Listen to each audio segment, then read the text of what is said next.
My sister showed up with an envelope that made me doubt everything about my mom. I've been on edge ever since Holly showed up at my door with that envelope. She'd been avoiding me for months, and I knew it couldn't be good. Holly's my little sister. We've always been tight until lately. She'd blow off our plans, dodge my calls. I could see the fear in her eyes when we did talk. She was hiding something. Mom noticed too. "Have you talked to your sister?" she'd ask, worry lines etched on her face. I'd just shake my head. The tension between us was palpable.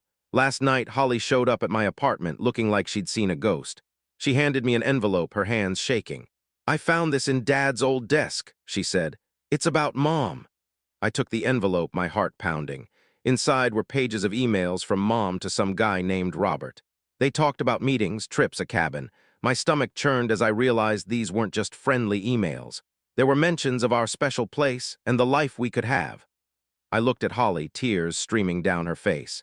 "What is this?" I asked. "What does it mean?" She just shook her head. "I don't know, but I think Mom's been lying to us for years. I think she's been seeing this man, Robert." I felt a wave of nausea. I remembered Mom's secretive trips, her hushed phone calls.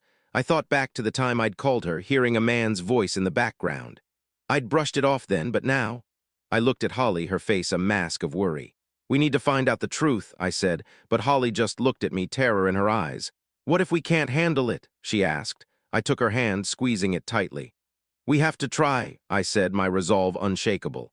Holly turned to leave, but I grabbed her arm. "Where are you going?" She pulled away. "I have to find out the truth. I can't just sit here and do nothing."